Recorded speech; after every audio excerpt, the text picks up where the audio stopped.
Yep, got me. What's up, Nerfers, and welcome back to my channel, where I test blasters like this one outdoors in real-world conditions to bring you the results that I want to know.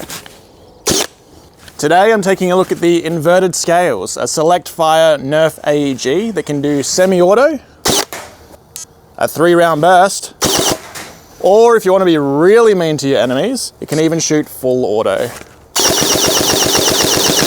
This was sent to me thanks to Phantom Toys here in Australia. There's a bunch of different colors that it comes in, and it costs around 650 kangaroos for the 300 FPS hardcore version that I have here. There's also a weaker, I think 180 FPS version for around 380 Australian dollars. You can find links to both down below. There is also a version of this that looks more like a grease gun, and Phantom Toys sent me the parts for that too. So I'm going to begin the video by heading inside and showing you those parts. Okay guys, so this is how my Inverted Scales came out of the box. It's called the 2.0 config, so it has the 2.0 front end, which is like a grease gun. Then it has the 2.0 stock deletion, which also has a large battery door in it. I am personally not a fan of the front end or the back end. I like to have a stock on here, and I prefer this, M4 style front end, so I have plenty of space for my hand. So I will be swapping these out, and you won't see these for the entire rest of the video, which is why I wanted to show them to you straight away.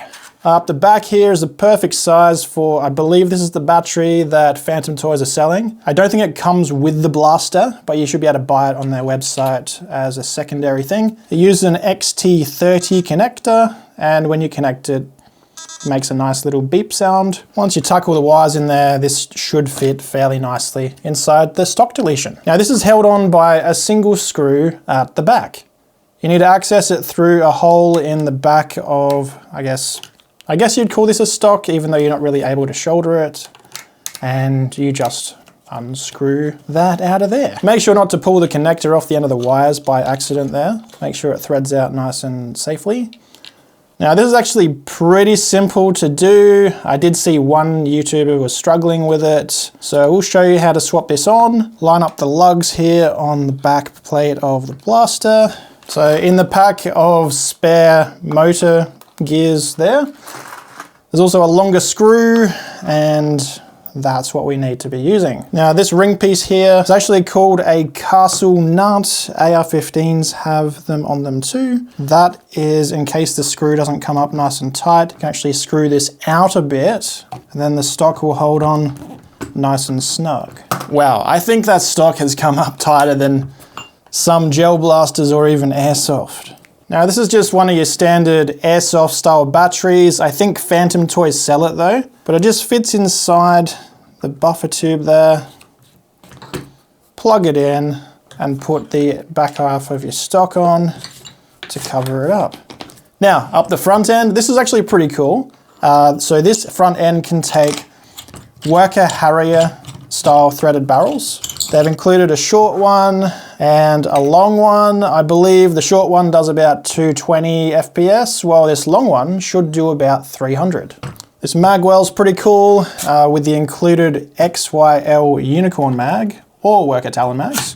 Just pushes in. It pushes around a spring, so it's not going to be gravity dropping out, but you can just pull it out. The reason they've gone with XYL unicorn mags is they have a stronger spring than Worker Talons, so it helps it keep up with the fire rate of this thing on full auto. And you'll see the same benefit if you use one of these mags in a Sweetheart Storm as well. But can of course take Worker Talons if you want. Loosening a screw at the front there and another one in the top rail. It allows you to actually rotate the magwell to the side, and then you can put those screws back in to hold it into place. You can have it the other way as well, which is pretty cool if you like to lay prone and stuff like that. You won't have your mag getting in the way. So to swap the front end, it's actually this plate here that holds it onto the blaster, as well as the top rail. So we do need to loosen that screw that I just tightened up again on the top rail. All right, top rail screw removed. And then these two side rods on either side are what hold that onto the body of the blaster. So this is why the magazine doesn't gravity drop. It does have to fit around that return spring on the pusher. Not the end of the world. You just have to pull the mags out by hand and not let gravity do its work. Grabbing the M4 front end, making sure the top rail goes on top. I think we need to use these longer rods. Yeah, so these go in between, and then you put a screw in the front, a screw in the back. So we're reusing these screws, plus 2 more that come in the box. And as a judge, I'm just going to look at this line here. And once that's closed, I think we've done it up tight enough. So this blaster doesn't actually come with any instructions, but as long as you're not opening it up, I think it's pretty intuitive how to do everything with this. If you have any experience with airsoft, the internals would be pretty straightforward as well. It doesn't have a gearbox inside, which is one massive downside of this blaster. If you ever have to open this up, the entire shell itself is the gearbox. So you have to line up everything in order to get the blaster back together. So I've heard this taking at least an hour to service, and most of that is just getting the thing back together again afterwards. All right, we have this pretty much set up, ready to go. We've got the battery in there. It looks a bit weird without a front grip, doesn't it? AEGs obviously don't need it. And yeah, the motor in this is pretty magnetic. Oh, before we go back outside, I do have one complaint about the blaster to show you. So with the barrels they've provided, it's probably going to be hard to see, but they've like crimped the barrel in around the top of the threads. So your dart's going to be pushed in, and I can see what they're trying to do. If you have a loose fitting dart so it doesn't fall through the barrel, that's going to stop it. But they've done a very dodgy job of it.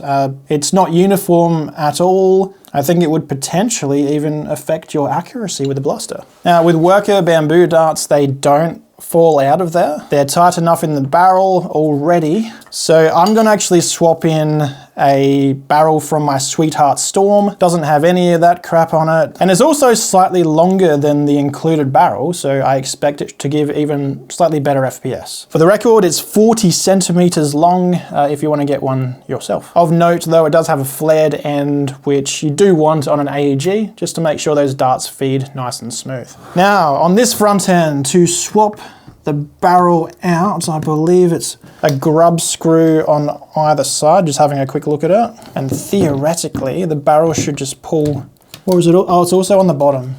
So there's 4 screws that hold the barrel in, okay. Ah, so this one they've done the crimping to, but it's way more even. So whatever they used to do this one, much better job than the mess they've made here. All right, in goes me worker barrel. And to get the length right, I'll chuck a mag in and then push the barrel back as far as it'll go. All right. Worker barrels in nice and snug. With the blaster assembled in the 1.0 config, let's discuss durability. Externally, the inverted scales is made of very thick injection molded nylon, like it is over the top thick in a lot of areas. It gives it nice balance and it feels quite nice in the hand. With the buffer tube done up nice and tight, there is no movement there at all. There's also no movement between any of the parts of the body, and the barrel's held in nice and secure too. I'd say for external build quality, this has the edge over something like the Sweetheart Storm, which is 3D printed. Internally, however, being more similar to an airsoft or gel blaster inside, it comes along with the downgrade in durability compared to something like the Sweetheart Storm. The biggest issue I've seen people having is the piston rack coming separated from the piston and busting out the front side of it. That is also an issue we've had in gel ball before and happens in airsoft too with high performance builds. The way we prevented that is when you first get a gel blaster, take it apart, take the piston out and take the rack out, gluing it back in place so it helps distribute the forces over a more even area. Now, that is something you could try with the inverted scales too, but as I mentioned earlier, have fun getting the thing back together again afterwards. Up front, you can see the long 40 centimeter barrel that I installed earlier, which is the same length I use on the Sweetheart Storm. I think it does look a little long on the inverted scales, especially with that shorter handguard, but let me know what you think down below. It doesn't come with any Nerf rifling in the box, but with a 16mm OD barrel, you can use pretty much anything you like. I'm going to be using a Flag & Armour CNC metal beaker. These are sold by Out of Darts in the USA or Foamwork here in Australia, adding much needed spin to the darts, improving your accuracy. Moving on from the barrel, the handguard is a bit wide and has a squared shape to it, with a hand stop at the front and M-lock slots on either side. I would have liked to see M-lock on the bottom, or at least a Picatinny rail there to add a grip, especially with the squared edges that make it feel a little awkward to hold compared to something more rounded. Moving back from the handguard, the magwell has a paddle style mag release. The magwell has quite a nice flare to it. I can come in at a really weird angle like that, and it still makes it in. Unfortunately though, because the mag does have to push around a spring on the pusher, there is no gravity drop. So to remove your mags, you do have to push on the paddle and then pull the mag out. You can do that in one swift movement, just like that. Now, I did mention this earlier, but the XYL mag that comes with the blaster has a bit of a stronger spring in it than what Worker Talons do. With an AEG that has a closed bolt design, and even with some of your HPA blasters like the Milsig M79, you're gonna get a lot less jams with a stronger spring like what's in the XYL mags. You can also double spring your Talon mags. Jay at Foamwork Adelaide sells extra springs, and I've put 2 into these curved Worker Talon mags. And that's another way to solve the jam issues that you might have in an AEG. To keep it simple though, I think for most of you, just buy the XYL brand mags and you'll be fine. If you do get a jam, there's a nice large window on either side. I only had 1 misfire the entire day, and it was simply the dart getting stuck in the barrel, so pulling the trigger a second time cleared it. Now the inverted scales, just like the Sweetheart Storm, uses a closed bolt design, so that means the resting state of the blaster just before you pull the trigger is that the bolt's closed, a dart's chambered, and the piston is cocked back, ready to fire. So the response time of this should be just as quick as pretty much any manual springer. What I will say though is the trigger's pretty spongy. There's no feedback for when you're hitting the wall that it's then gonna fire after that. It's just a spongy feel the whole way through until it fires. If you listen closely, there's no click or anything to it. So I think how you'd wanna use this is just pull it all the way back as far as you can, as quick as you can, to make sure that it fires, because you can't really judge where it's going to fire along the travel. The fire select switch feels a little cheaper than the one on the Sweetheart Storm, but you can reach it with your thumb if you're right-handed, or if you're left-handed, you could probably reach your thumb up or your index finger up to change it.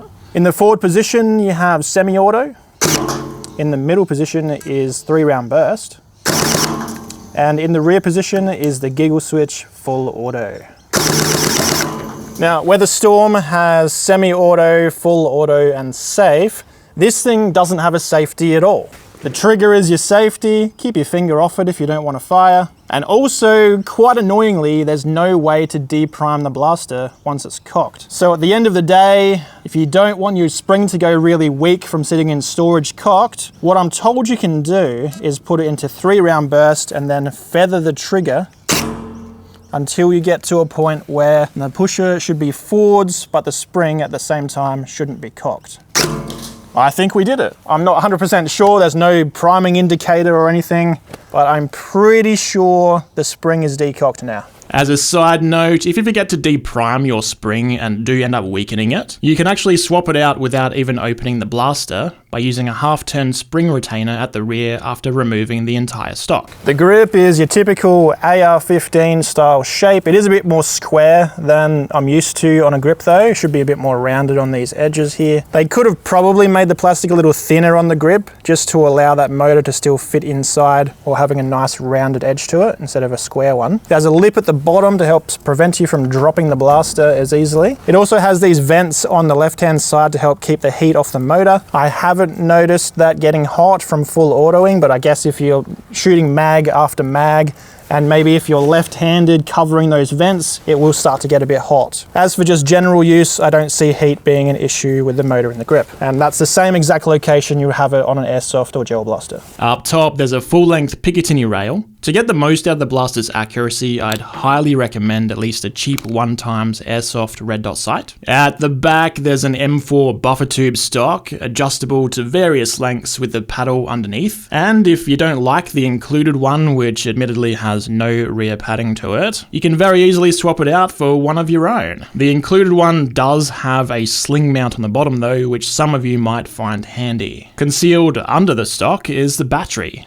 I guess if you really need a safety for between rounds, you could just disconnect that XT30 connector, but make sure you remember to plug it back in before the next game starts. For battery life, I was told it lasts about 20 to 30 mags, so up to around 450 shots. I fired around that many darts in my gameplay from a full charge, and it was still going strong. But if you do like to go heavy on the trigger, you might want to bring a spare, or just get a really big battery and mount it externally. That pretty much wraps up my overview of the inverted scales, so now let's get on with some testing, starting with a velocity test. Alright, for all of this testing, I'm going to be using worker bamboos provided by Foamwork Adelaide here in Australia. Got 15 of them loaded up. Got to chamber the first dart by pulling the trigger. Now let's see how it does. 276, 282, 277, 273, 278, 280, 277, 279, 287, 284, 294, 302. Can now call this a 300 FPS blaster. 302 again, 292, 302, and that's all 15 shots. All right, over the chrono, we got an average of 285 and a standard deviation of 10. Seems to be a little less consistent and a little lower FPS than the Sweetheart Storm with the same barrel, but this could potentially have a slightly weaker spring in it or smaller air volume than the Storm. Let's move on to the rate of fire test. For this next test, I'm gonna check the rate of fire on full auto. I've got the mag loaded up with 15 shots, and you don't need to remember that because I'm gonna calculate it for you when I get back home on the computer. All right. Full mag dump. According to my math, watching this in slow motion, that's a rate of fire of around 7 rounds per second, which is actually the same as what the Sweetheart Storm gets in its 300 FPS config. So that's not bad at all. Now let's take a look at the maximum range. Okay guys, it's time for a quick range test. I've got 5 worker bamboos in there, and if I put this on semi and pull the trigger, it'll chamber the first dart. We've got a laser rangefinder here, and I'm going to shoot from that fence where the reflector is on it. And when I find where the darts went, I'll use the laser rangefinder pointed at that to tell me the range. All right, aiming at a 45-degree angle for max range. Let's see how it does. Oh, I can see them from here. They are all grouped up within about 3 meters of each other. There's the first one, and it's made a nice triangle shape. First one, 2 more. Another one, and the last one. I think I'll just stand in the middle of all 5, and I can tell you it shot 68 meters on average. Not bad at all. I'll put that up in freedom units for you Yankees. Now let's take a look at the accuracy. Okay guys, the last test of the day, the accuracy test. Gonna be shooting from this sandbag here, 30 meters to the target or 100 feet for my American viewers. Every single shot at this range should be a hit, and I've got this pretty much sighted in so they should be around the bullseye too. Beautiful. Again. Again. That's pretty good so far. Now you'll notice one of the huge advantages of an AEG like this is that it doesn't have a pump grip like a manual Springer. So I don't have to bring it up, cock it, and put it back down again between shots. I can just fire through this very quickly. So let's do that.